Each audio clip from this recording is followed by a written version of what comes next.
Okay, so I've just hit the record button. Yeah.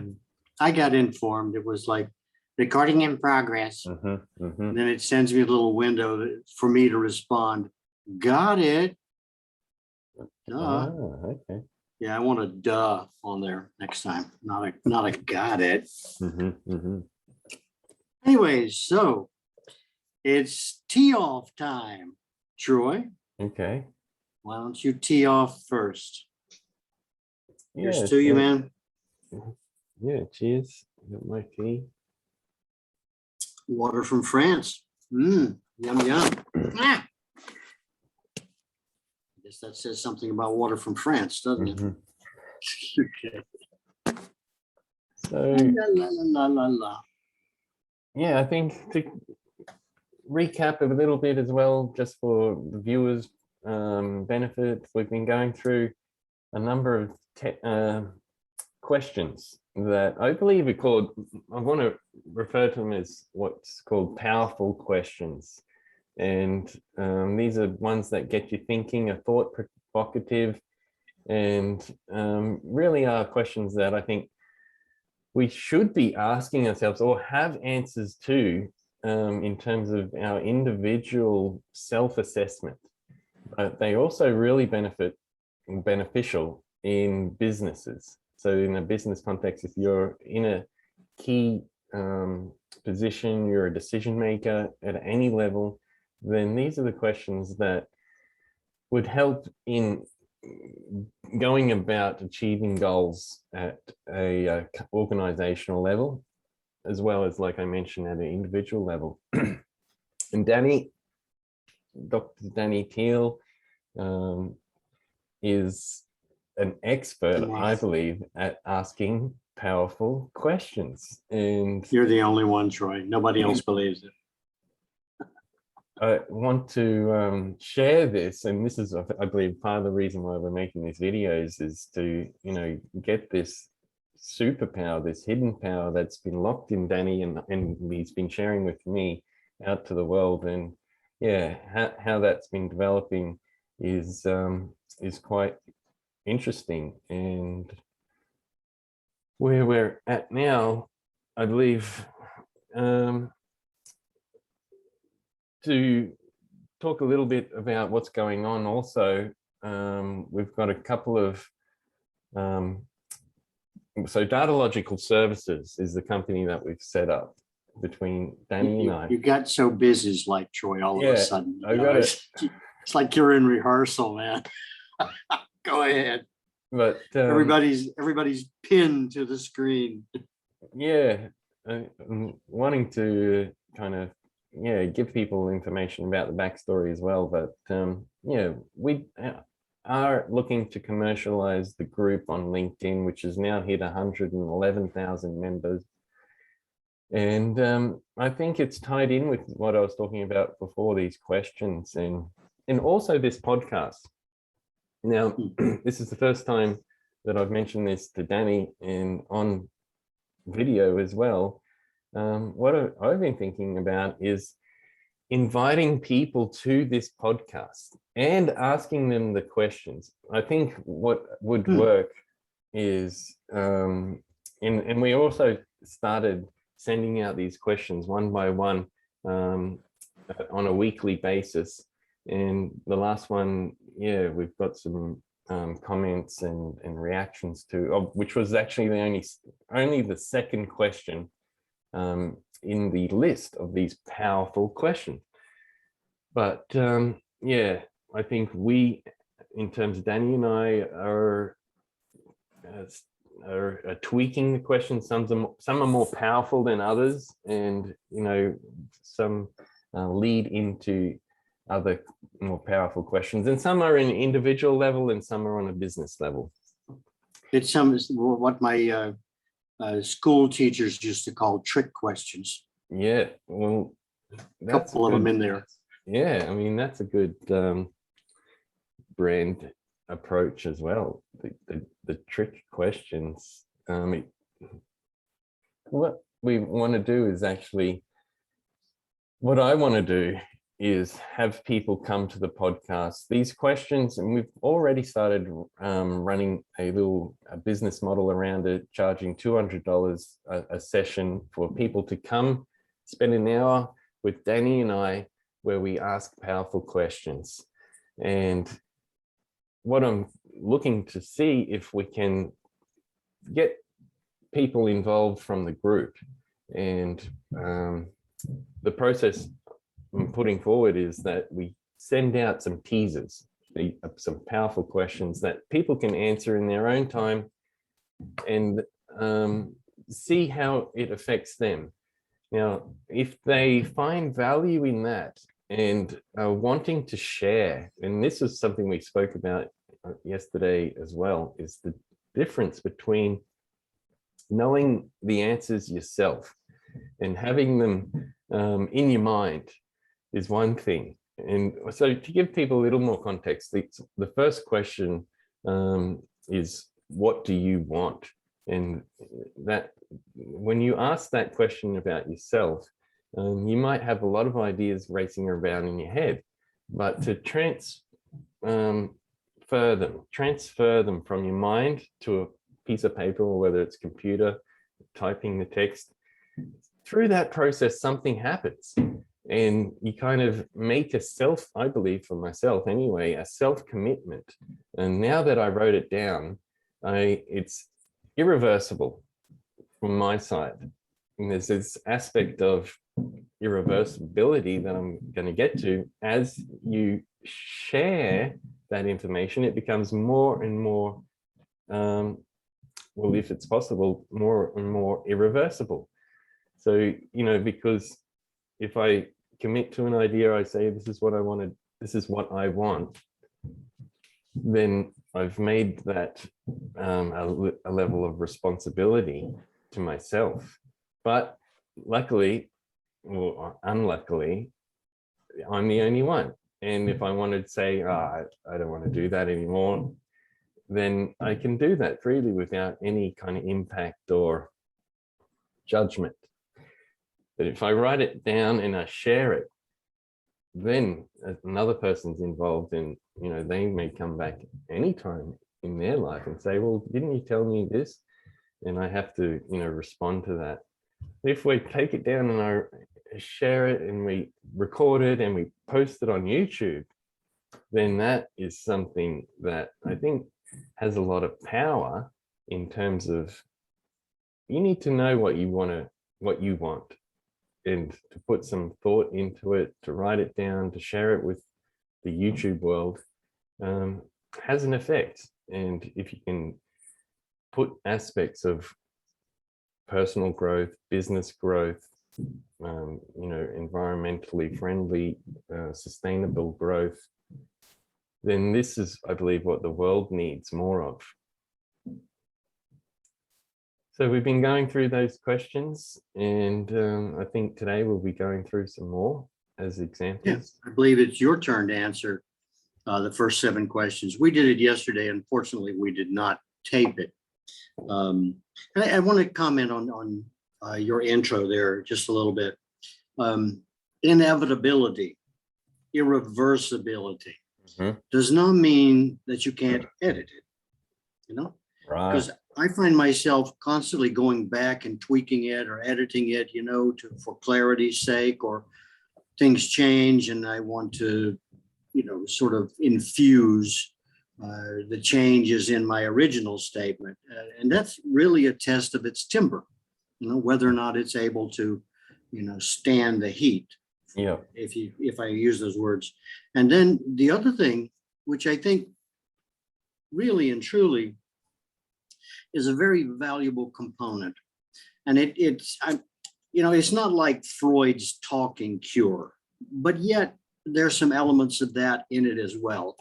And what I'm talking about is, what I would like to say is, get it off your mind.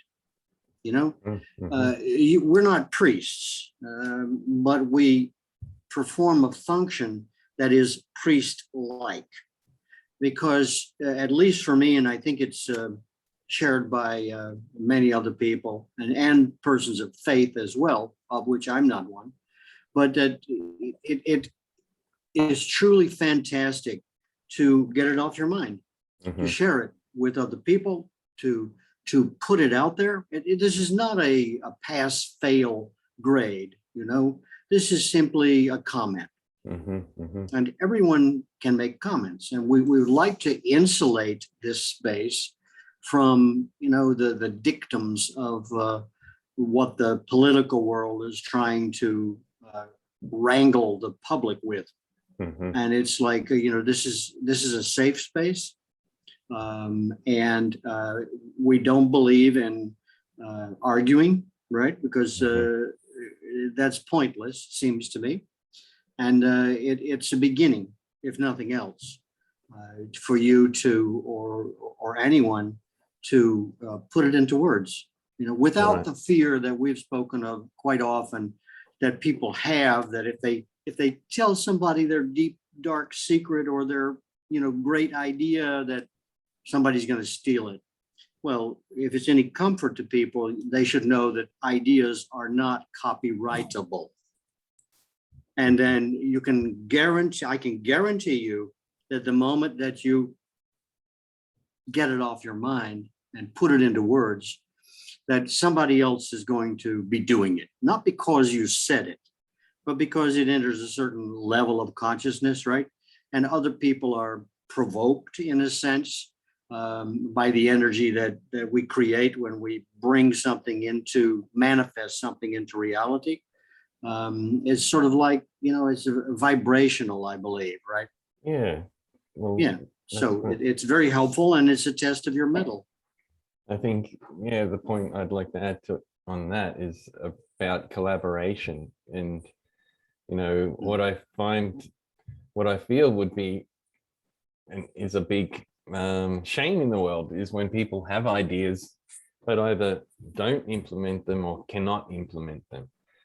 And this, or won't, or yeah, choose not to, out of those sorts of fears. And that's fine. I mean, that's there. But in terms of what this podcast and what Danny and I are looking to offer is the opportunity to let ideas live. And whether, no matter how far down the track you are, whether it's just an idea that you've just had, or it's something that you've been working on in a business context for the last 5 years or 15 years, or even longer, because we have a process. These provocative, powerful, and sometimes tricky questions help us just identify what it is we're doing, what it is we want, what are we good at, you know, how do we apply them? How do we build teams that help us move ahead? What's working and what's not working? These aspects of collaboration and finding people that resonate with that idea and approaching them in a way that allows you to share the common goal.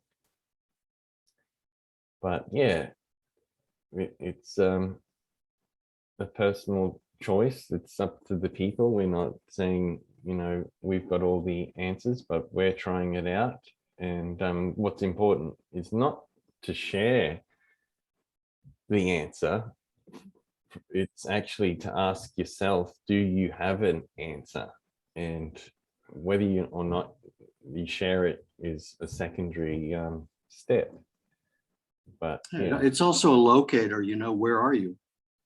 To yourself, I mean, to the person who's making the expression, right? It seems to have a kind of echo effect, that once you hear yourself, it's true for me, once I hear myself say something, I'm on a different level. You know, and for me, and you know this personally, when I compose something in writing, it's essential for me to see how it reads, right?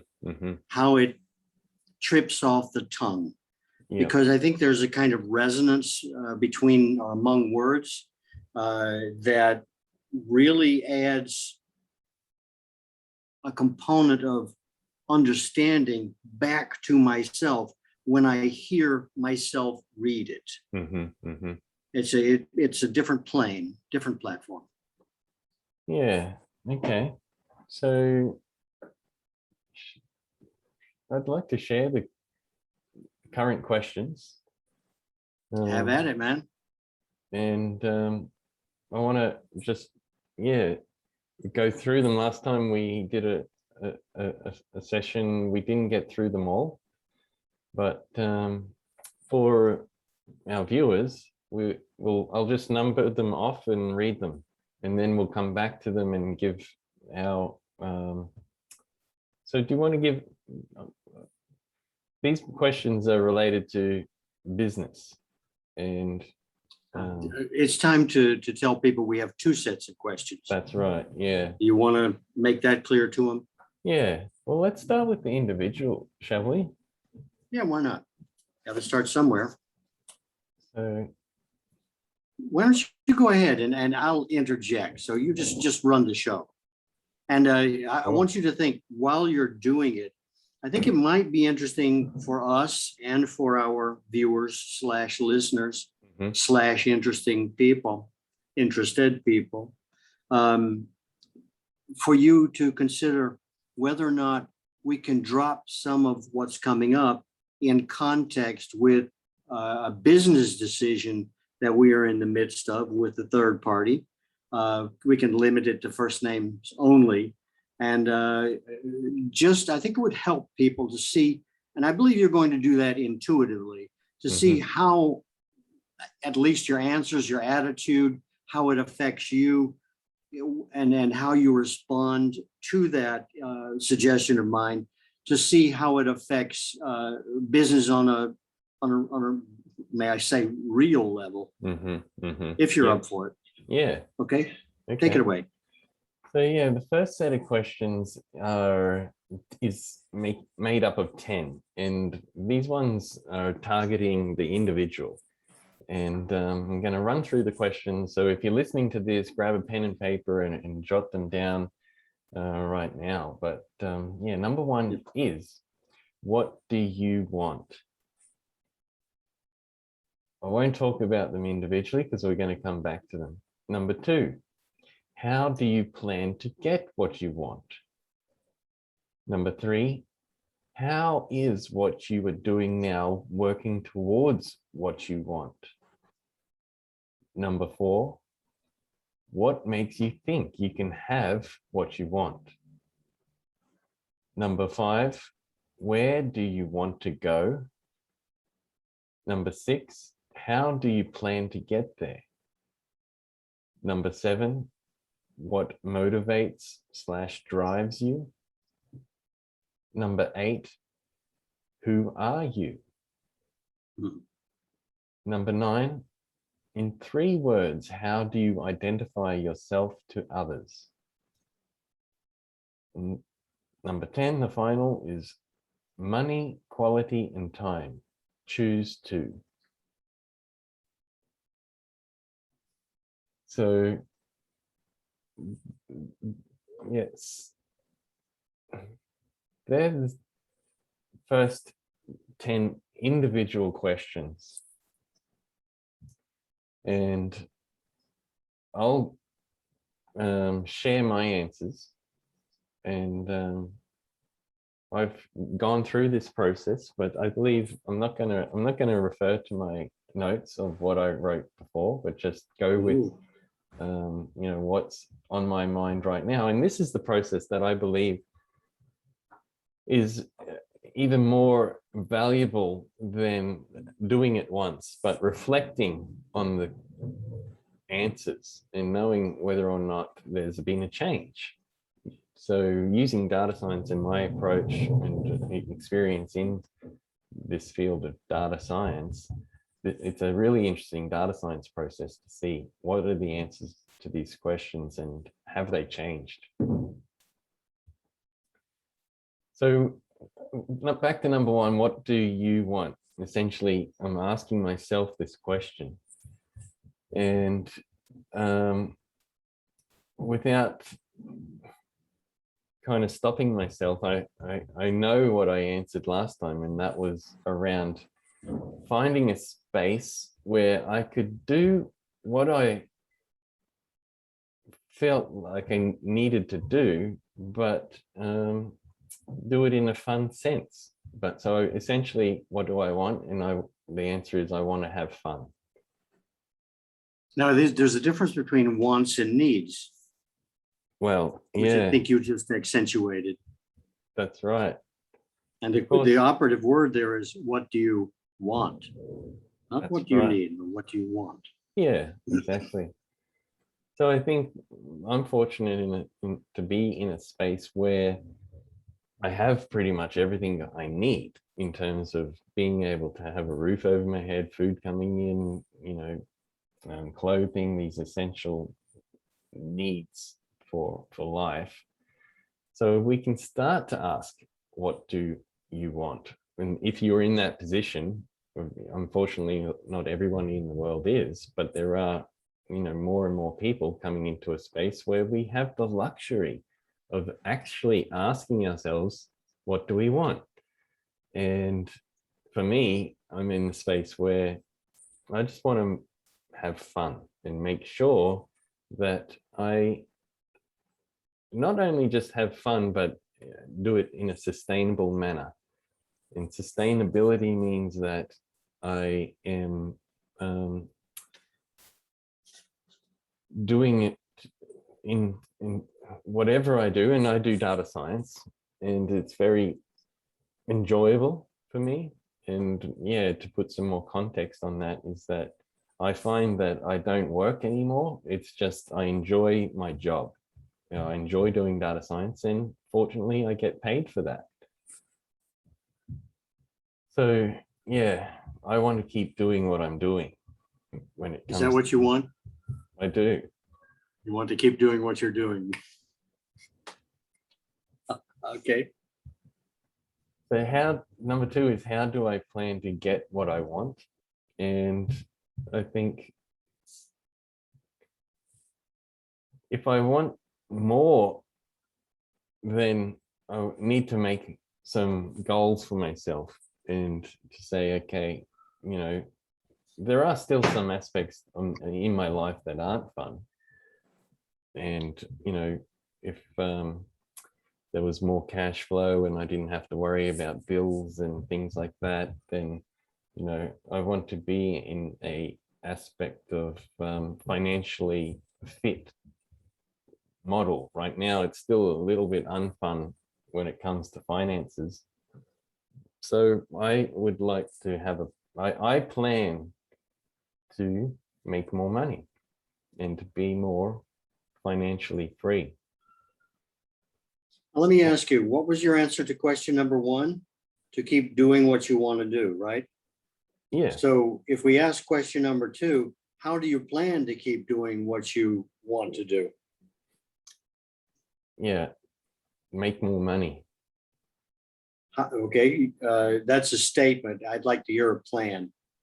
So the plan is to utilize my group through the 110,000 members on LinkedIn to provide them with something they find is valuable.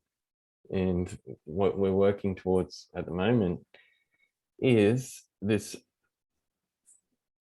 powerful question process that identifies your situation and is an initial assessment.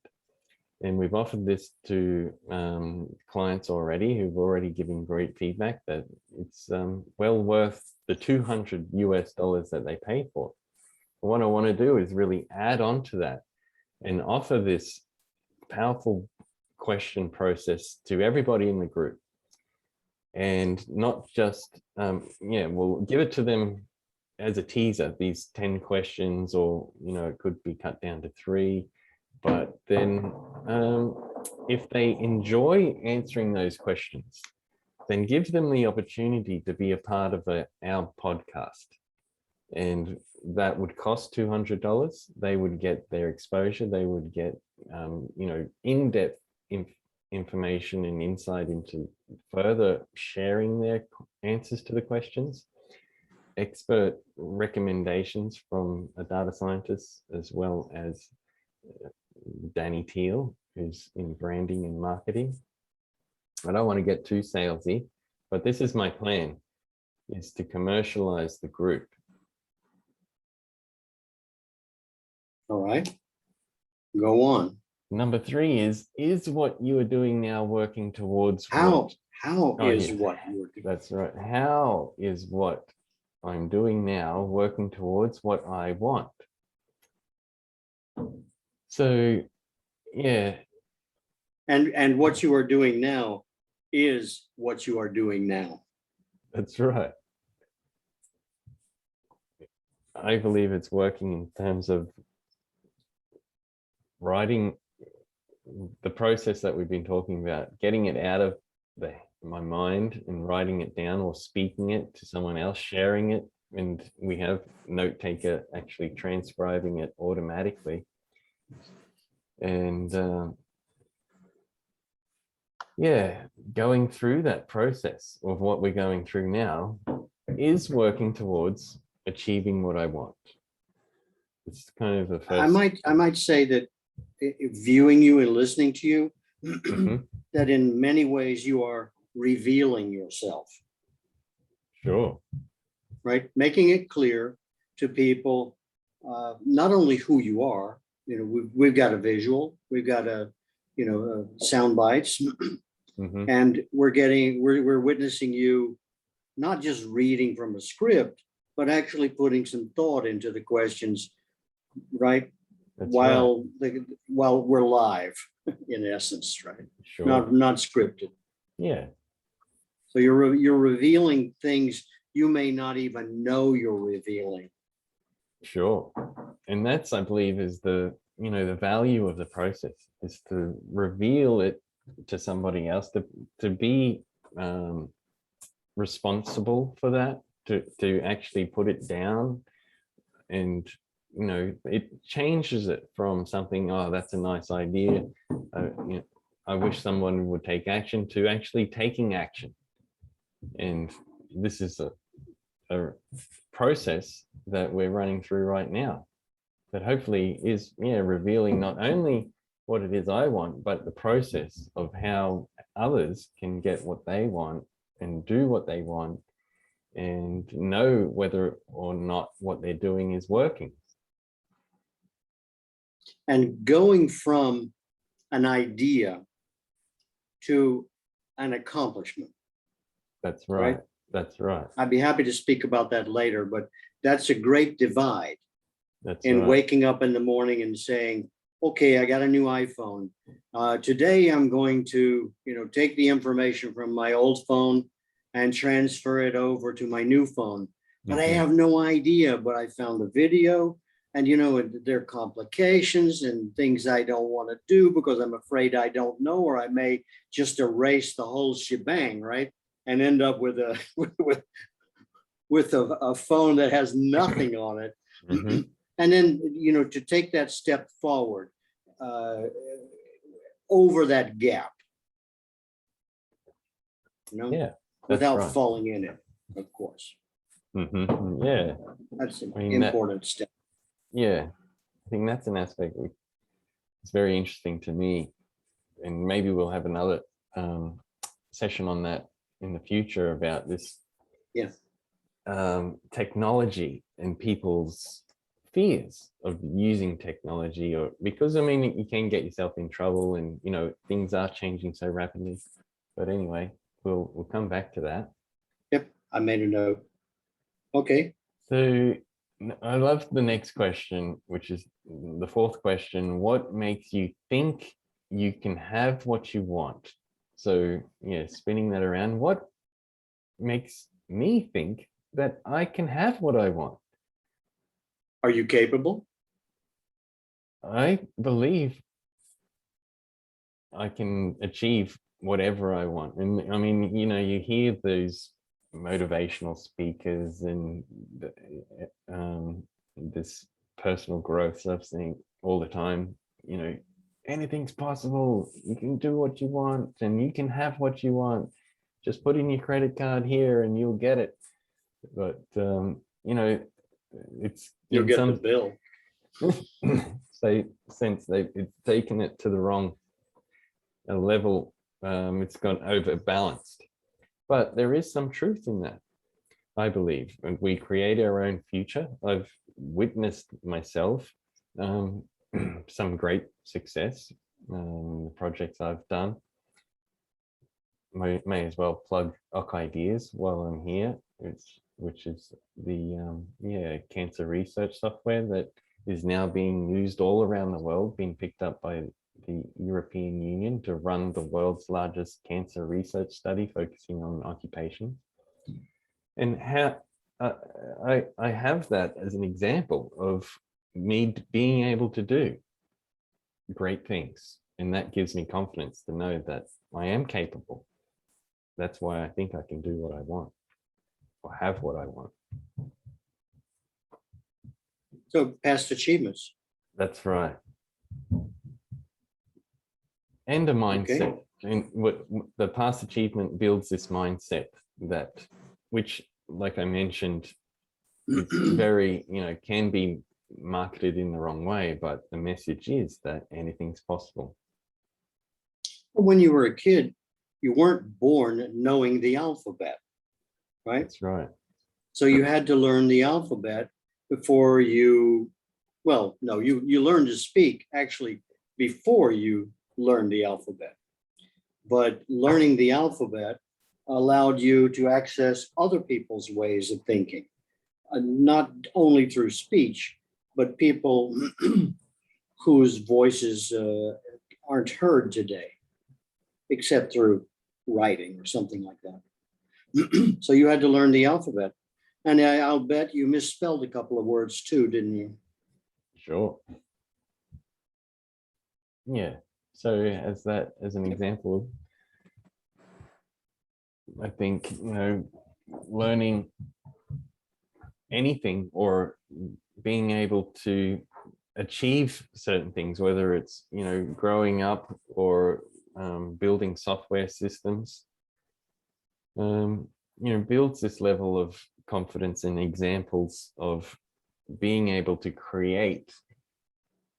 And what's really cool is to create your own future.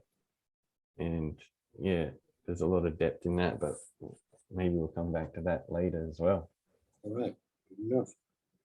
All right. Number 5 Keep moving. is, where do I want to go? So I really want to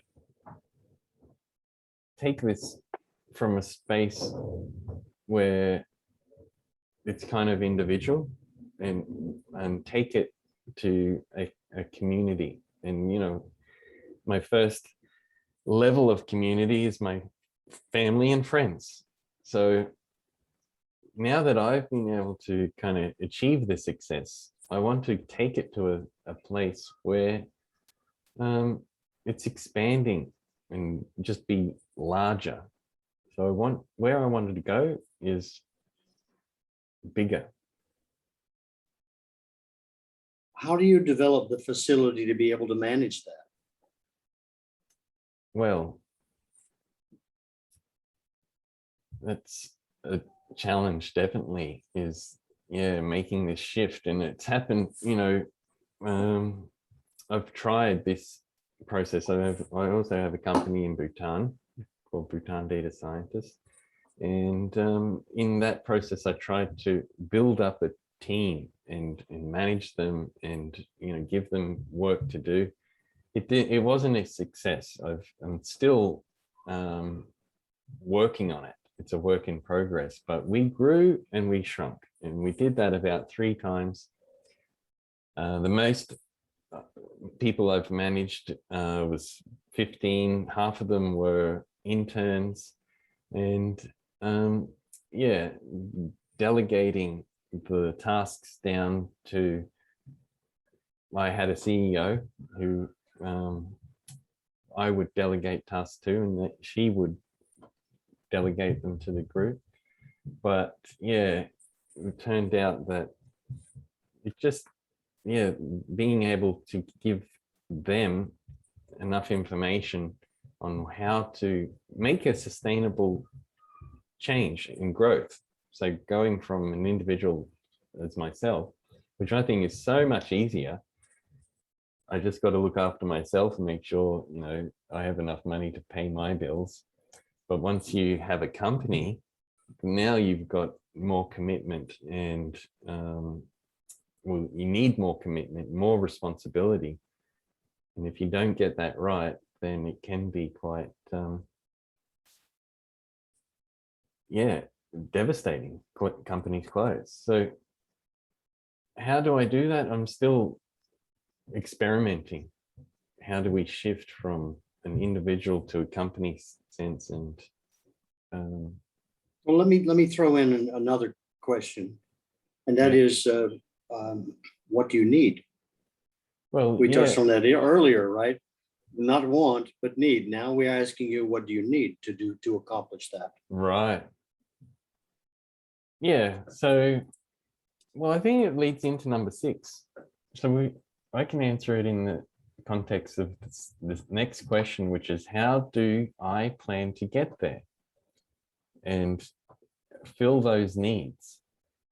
Again, it's what I'm doing now is in an example.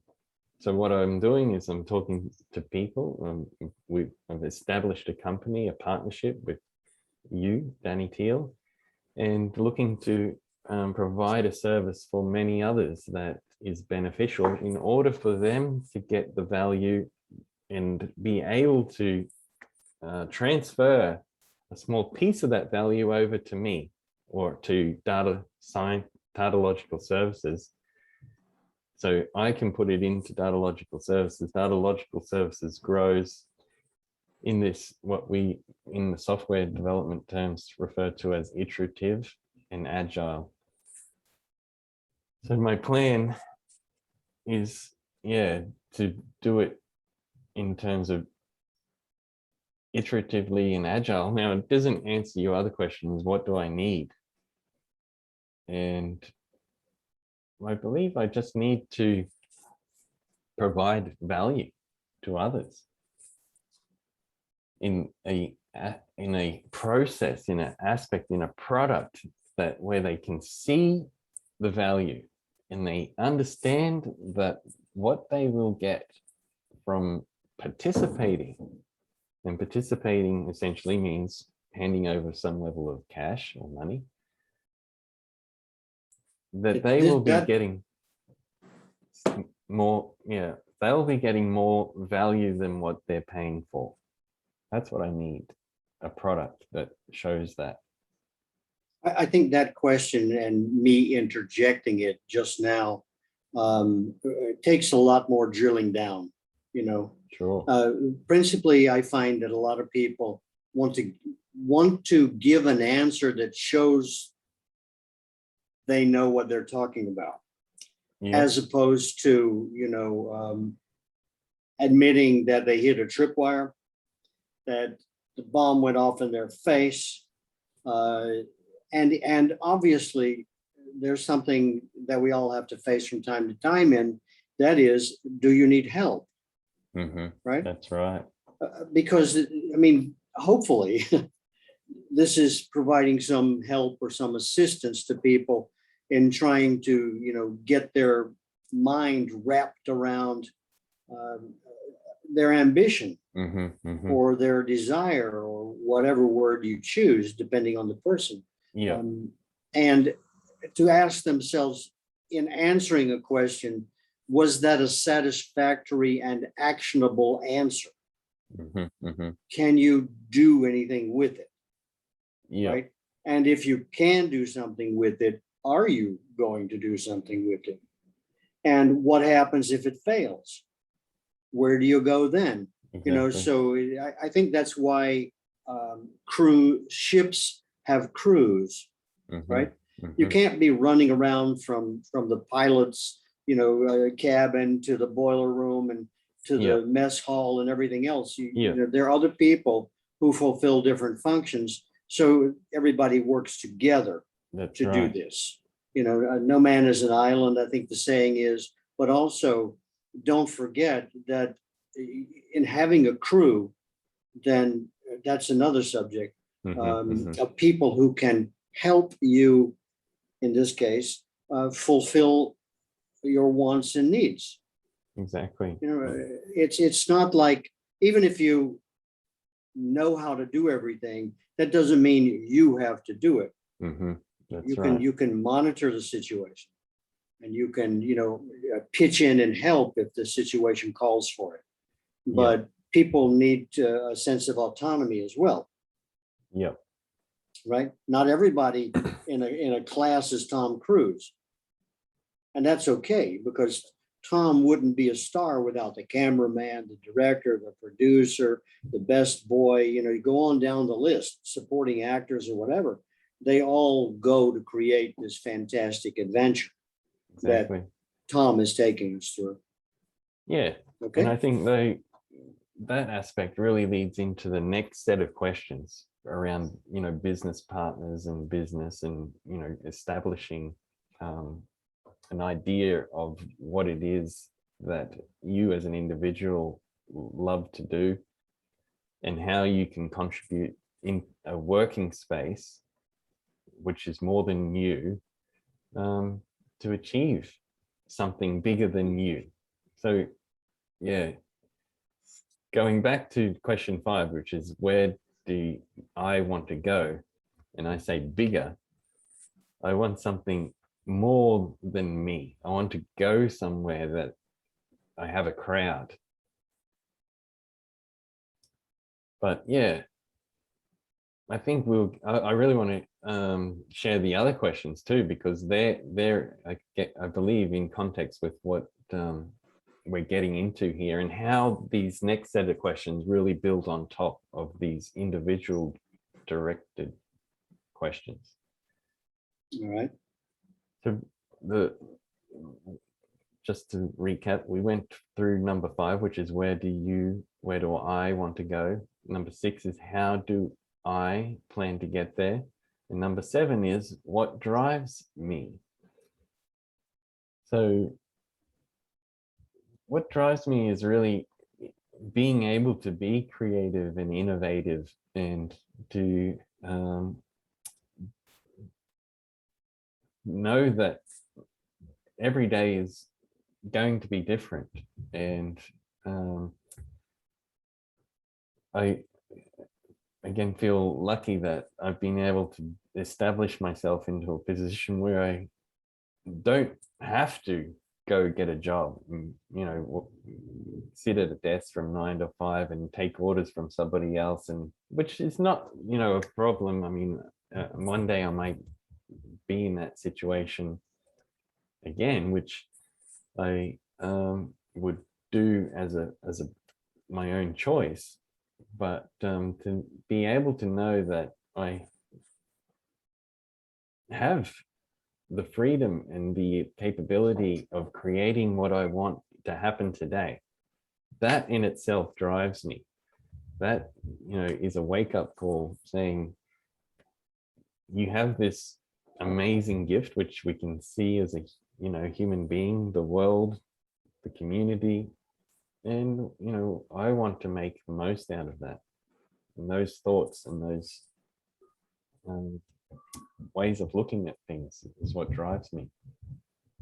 I think that something else you're displaying from my point of view is that, hold on a second, I just got to notice that my battery is low. So let me power up here.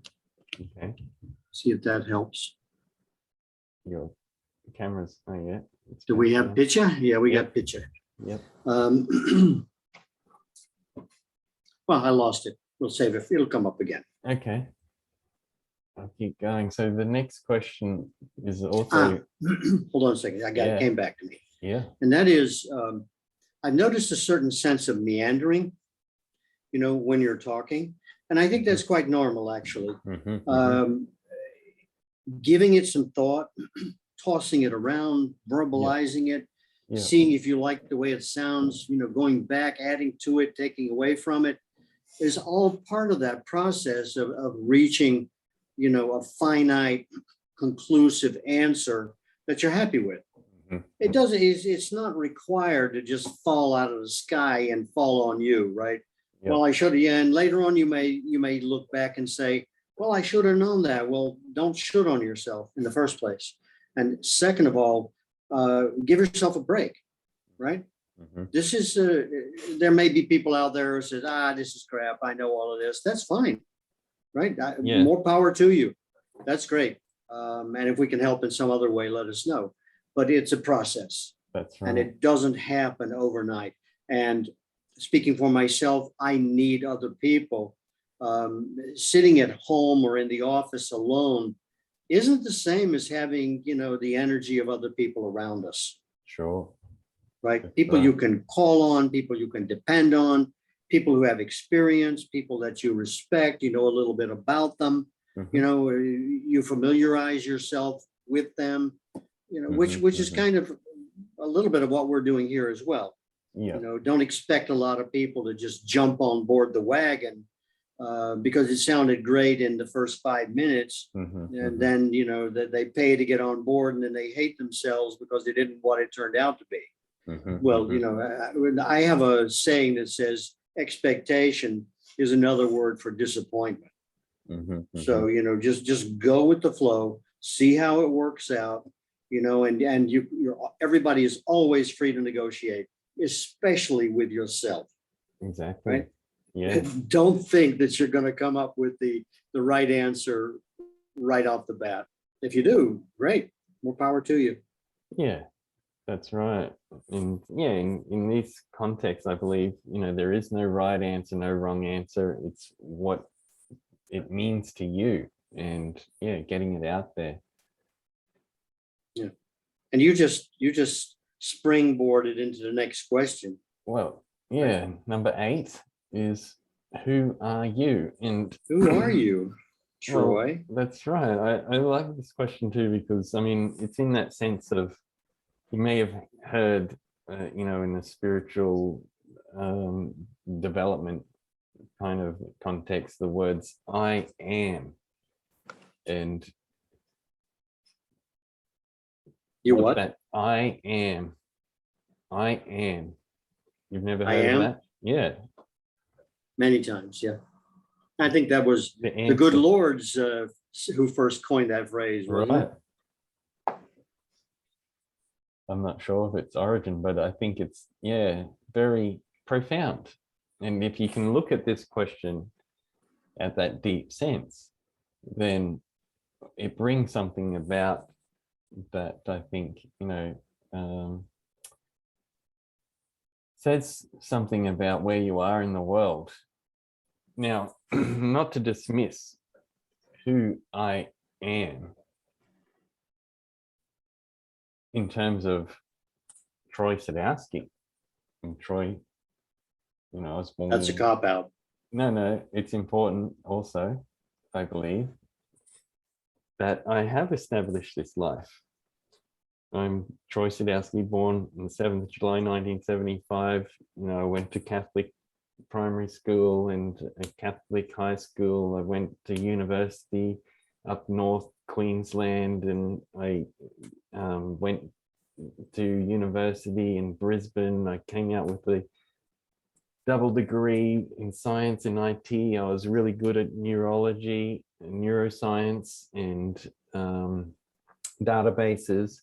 I worked for a while, but got a call to go overseas and worked in the UK in Cambridge Science Park amongst leaders in research. And I saw a space in this science and tech that I had because of my double degree that really fit me, and I enjoyed working. And I got to learn so much. I came back to Australia and couldn't find the same working environment. So I created my own, which is a company called Research IT Online. While promoting that company, I was informed that I was a data scientist, and everything that I was offering as a company, which was data management, data development, software development, presentations, was called data science. And after rebranding what I did to data science and the data scientists, I established a small YouTube channel and a group on LinkedIn, which now has, like I mentioned, over 111,000 members. And I'm seen as an expert in this field and being flown halfway around the globe to speak on it. But I am is the All true that, question. all that said and done, you are greater than the sum of your parts. I am. That's right. Oh, you like those words, don't you? Okay. Okay, you is, Yeah. then you is. All right, let's move on then. Okay. But yeah, both those angles of the deep, profound sense of consciousness and I am a being and, you know, floating around outside, inside my body, as well as, you know, the real, what I call the facts of the matter. This is what I've done. This is who I am. This is a label that can be put on me. I'd like to answer the question in both sides. But yeah, moving on, number 9. In 3 words, how do I identify myself to others? And yeah, as part of the story that I just kind of shot through, I am a data scientist, and the 2 words are data scientist. If I was to add a third, it would be native data scientist. Now, What's the word native mean? the word native means that you've been around and you're in this environment that, like I mentioned, you didn't even label yourself a data scientist, but it just, the data scientist role came to you and you find yourself as a data scientist doing what data scientists do, which, like I mentioned. So data science would be your ecosystem. That's right. And you are a component, contributing, hopefully, component of that ecosystem. Exactly. In its give and take and its ups and downs and so on. That's right.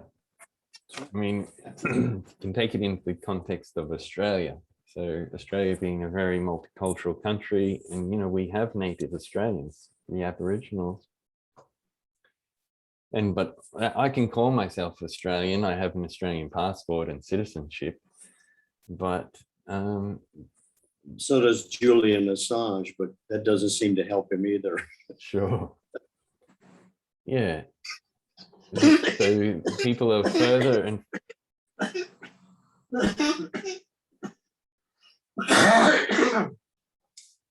that was MI5, British intelligence, after me for saying that. no. Or was, maybe I'm in the US, so who knows, maybe it was us. Okay. Sorry, pardon me.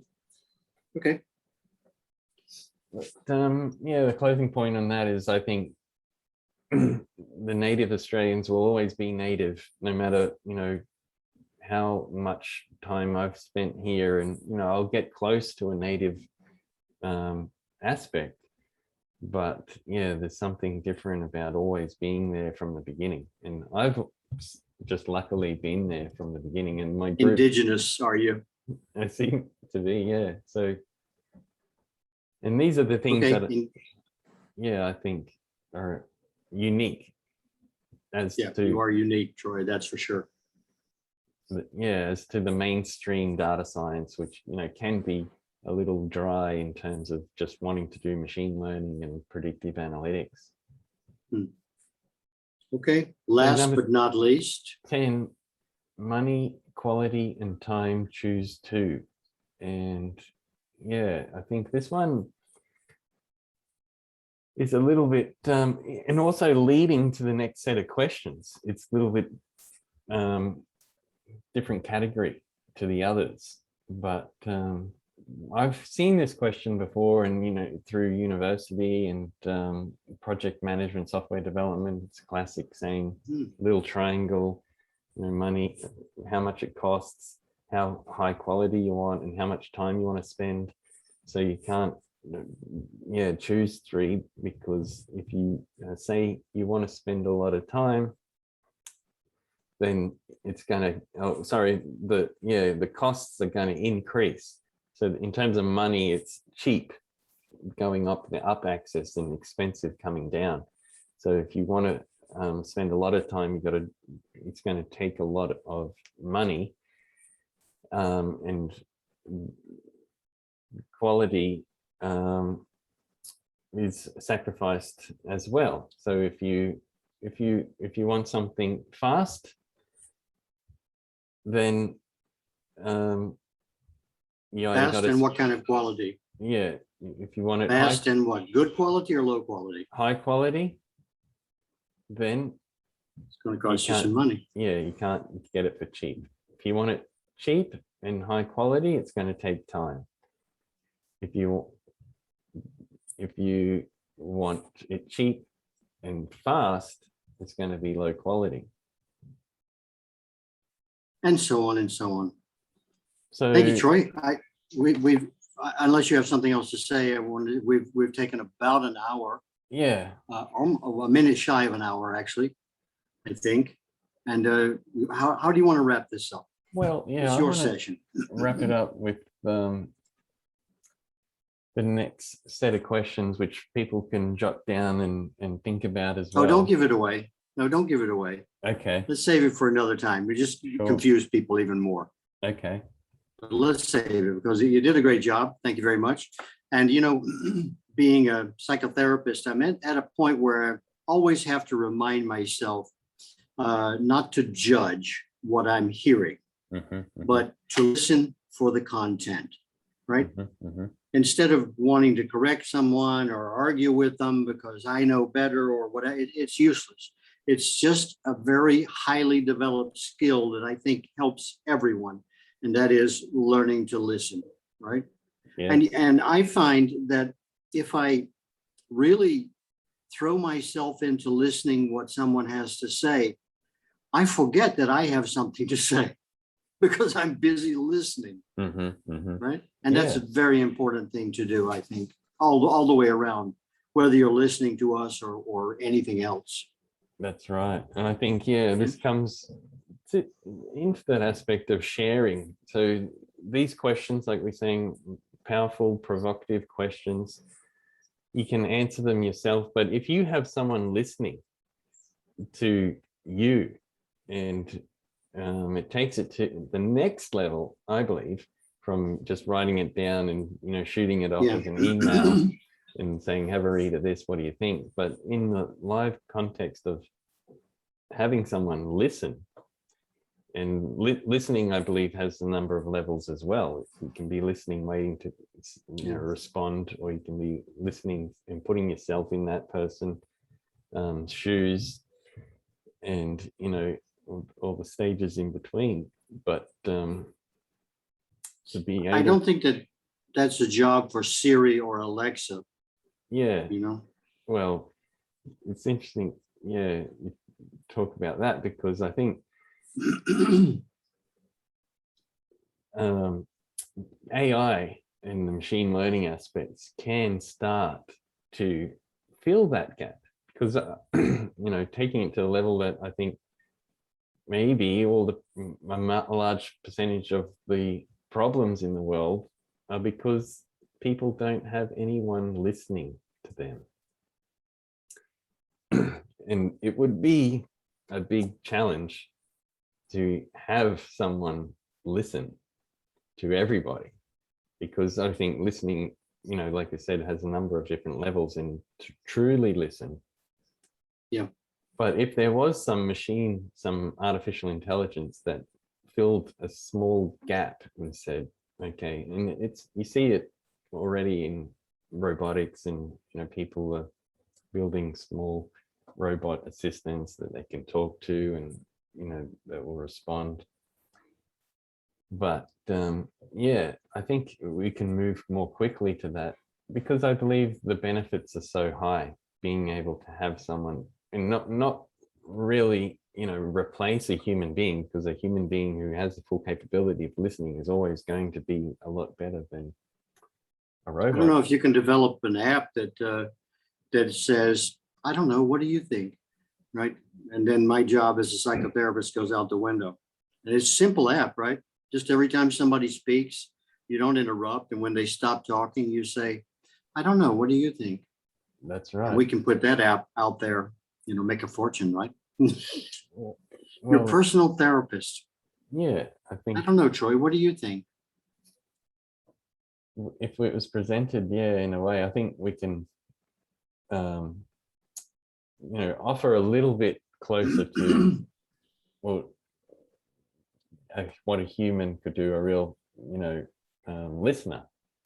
And it's in this context of, achieving what you want to achieve as an individual and as a business and, as a larger community and a contributor to the globe. So if we had more help, then, and if we can use technology to help, then why not? And yeah, I guess that kind of sums up what we're doing is finding real problems.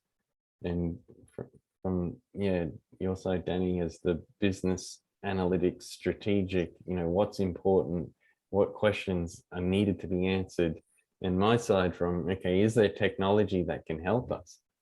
And how can we integrate it?